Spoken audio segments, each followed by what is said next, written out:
Hello, everyone, and welcome to another episode of Upgrades. I'm Jeremy Knoll. And I'm John Suarez. And in this episode, we're going to talk about the Arm for Battle deck from Commander Legends, headed up by Wyleth, Soul of Steel as the commander. Now, we sort of talked about this before in previous Upgrades episodes, but these new Commander precons from Commander Legends and from Zendikar Rising before it are a little bit more focused because they only really have to concentrate on the one commander. The Arm for Battle deck is trying to focus around a Boros attacking Voltron style deck, and Wyleth honestly might be one of the best Boros Voltron commanders I've seen. I 100% agree. This card is everything you want from an aggressive deck, because that's the one thing aggressive decks normally lack is card advantage, and Wyleth gives you exactly that. Yeah, for sure. It's a 2/2 for 3 mana, 1 red-white. It has trample, and it says whenever Wyleth Soul of Steel attacks, draw a card for each aura and equipment attached to it. So, tells you right out of the box what you want to be doing with it. Yeah, exactly. So we have gone through, just like we have in previous episodes of Upgrades, and gone through the deck and found some cards that we think that you could pretty easily take out, and a few that we would suggest to put in. As we said before, and we've said on the other one for Commander Legends and the ones for Zendikar Rising as well, these ones are a little bit harder because they are a lot more tuned, and they're pretty great just to play right out of the box. Yep. But to kick us off for some of the cards that I think that we would probably want to take out, honestly, this is something that we both discussed, and we're a little shocked by just how many lands were in each of these decks. Yeah, too many lands, actually. So we're actually going to go right to it and suggest that we would probably cut 2 lands from this deck. It comes with 40 right out the box, and that seems like an excessive amount for a deck with very few 5-drops or... it has a couple of X spells, but for the most part, it's a pretty low-to-the-ground equipment, Boros-y deck. So 38 seems like a lot. A lot of the stuff that's just, like, right out of the box is, topping out at, like, 4 and 5, maybe. Mm-hmm. That's, like, non-X spells. So you're not playing the big, dumb, spells like you are with the Simic deck for this set of precons. So you really don't have to worry about trying to get up to those. Like, playing multiple spells in a turn and being able to equip multiple equipment to a creature in one turn is definitely worth it. But yeah, this is one where we're not trying to tell you how many lands you should be playing in your commander deck. I know that's a big point of controversy among the community, but maybe you're not. Like, there's no correct amount, but it's all dependent on the deck, and I feel like, and I think John feels like, this deck 40 is a bit much. Yep, completely. So yeah, cutting out 2 basic lands right away. Yep, and the next package we're going to talk about taking out of here are some of the low-powered equipments. Obviously, we're going to be suggesting some higher value, higher powered equipments for the deck. So we went through and we agreed upon 3 of the equipments to pull out: are Explorer Scope, Ring of Thune, and Bone Splitter. So those are pretty cheap equipment, so they give you that benefit of being able to play them for 1 or 2 mana and equip Wyleth pretty quickly to draw some cards. But you got to have room for some of these more powerful equipments, and I believe that those are the ones that are probably the easiest to cut. Yeah, as you were saying, just the equip cost of 1 is like a big upside to all of these, and it's maybe a reason you want to keep them around for a little while, but yeah, the effects that they're going to give you are a little bit lower than some of the other ones that we're going to suggest for sure. Yeah. So our next one is going to be one that the other half of the deck, this one is kind of split between 2 things. It's kind of split between a Voltron Auras and Equipments deck and kind of a Spellslinger deck. There's a lot of instants in the deck. And one of them that I would suggest getting rid of is actually an instant in Sorcery, and that's Response Resurgence. The instant half of it deals 5 damage to an attacking or blocking creature, and the sorcery side of it is an extra combat step with the ability to get First Strike and Vigilance for your creatures, but each of those is kind of accomplished via other means in the deck, and I think there are much better versions of those cards that you can put in if you really want to. Yeah, I agree. There's some shenanigans you could do with, like, Sunforger going to get this, but you already have things like Relentless Assault in the deck to get you an extra combat step, and there's just better spells in general that you could be getting. Yeah. So I'm going to go through the next card. You had just mentioned that this kind of has a lot of spells in it, and it does. And one of the spells that I think doesn't really fit the deck very well is Volcanic Fallout. So this is a instant speed 3-mana power plasm that can't be countered, which is pretty good for clearing the way when you're going to be attacking with Wyleth. But Wyleth is already a trampling commander, and if you're going to be Voltroning it up, you're probably going to be increasing that power pretty quickly. So I don't think you really need to worry about clearing blockers. And, honestly, you have a lot of creatures in this deck, like Shram and some other powerful creatures that would actually just die to Volcanic Fallout on its own. So you have the good sweepers, like Martial Coup, Winds of Wrath. Those cards are good, and they work well with your deck. Volcanic Fallout could actually be, a detriment to you sometimes.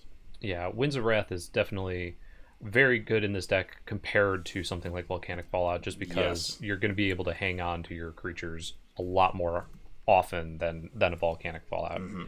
The next one that I want to talk about is the last spell that we're going to talk about, which is White Sun Zenith. We mentioned a little bit before about having some X spells to be able to put that extra mana into. And this one kind of feels like it's there to be a finisher in case you really need to get, a whole bunch of little creatures and get around like one big blocker or something like that, or something that might have like a protection or something. But this is it's fine. You're probably not going to be dumping a whole lot of your mana into a spell like this on another person's turn very often. So there's definitely other cards that you can put in that are good finishers like this, and we've got one that I'm suggesting for the inn for this episode as well. But I think there's just like better stuff you could be doing with your mana. Yeah, I mean, turn. You're equipping things, right? So that you always want a mana sink, but equip is just a mana sink. You're going to be recasting your commander, you're going to be paying the commander tax on that, and then you're going to be spending mana to equip. So I don't, the good X spells like Comet Storm and stuff like that, those remain. Yeah, but I think White Sun Zenith is an easy cut. Yeah, because Comet Storm is obviously just a straight up finisher. Like this one's a finisher with extra time added on to it, whereas Comet Storm you can pretty much end the game, especially when everybody's on a lower life. So yeah. So the last two cards we're going to be cutting from this deck are creatures, and one of them is pretty on theme, and that is Relic Seeker. Like I said, it's on theme, so it seems weird that we would cut that card, but Relic Seeker is kind of a low-powered 2/2 bear. For 2 mana, and you have to get through to get the Renown trigger to search for your equipment.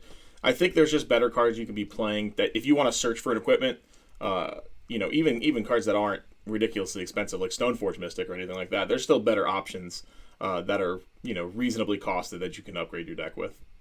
Yeah, having to get in for that attack to be able to actually get the equipment is a little bit of hindrance in a 4-player game. Unless you get this on like a turn 2, then sure. But that's about it. The last one is Dual Caster Mage. Again, as we said, this has a little bit more of a instance sub-theme, but if you're really trying to just bash in with Wyleth as much as possible, holding that back the mana for Dual Caster Mage is not always going to be your best bet. There's not a lot that you're going to want to be copying a lot of the time, as we said, like things like Comet Storm, but you're going to just be multi-kicking that.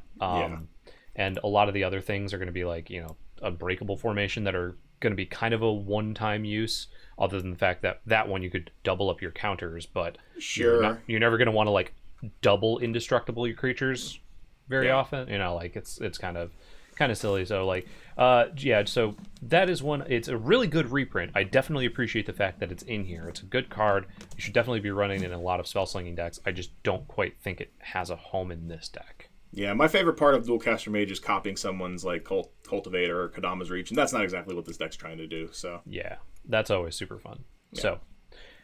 So now we're going to go into the cards that we think that could benefit the deck quite a bit.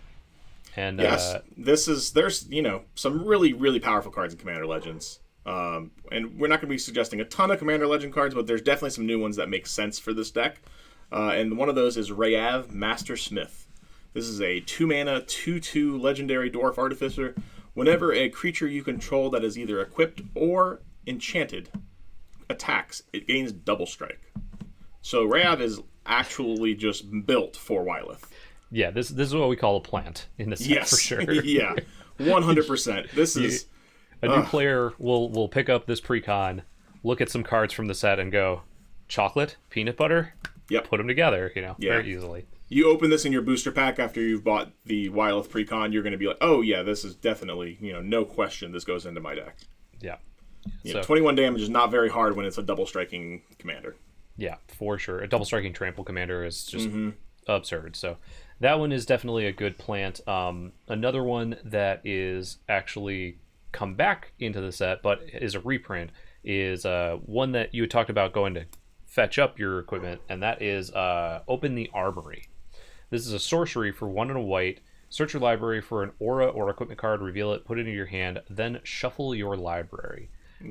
This one is, as you may have seen, like, this nice little instant called Enlightened Tutor that works really well to go get you your enchantments, but it's a little bit pricey, and B, this does a really good job kind of being an Enlightened Tutor.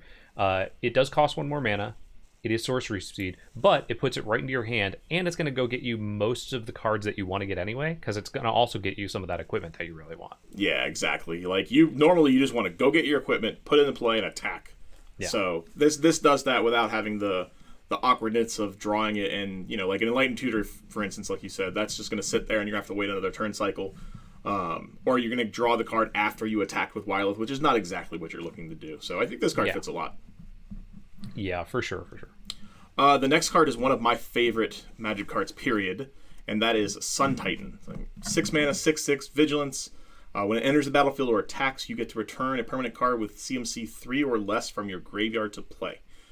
This card is absolutely perfect in this deck. Most of your equipments, if not all of them, there's probably a few that I'm not thinking of, will be able to get returned from the graveyard with this card.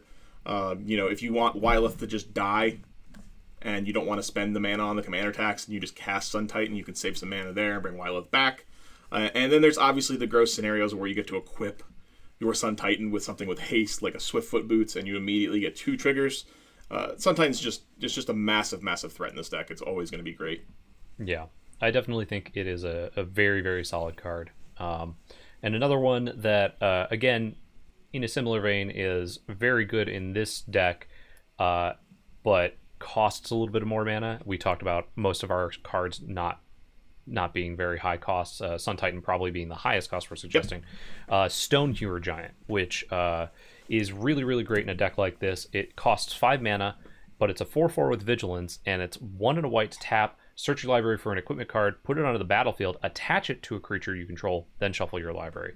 So it sort of has, as we talked about before, some of the same utility as something like a Stoneforge Mystic, but automatically putting it into the battlefield and equipping it is just way, way better. Just having that instant speed, being able to do that whenever you need to, is super great. So you can definitely put it on something like Wyleth to immediately get that benefit out of it, but you can also attack with the Stonehewer Giant because it has the Vigilance, go search something out, Blackblade Reforged or something like that, and then you've got a huge beater coming in that they have to deal with.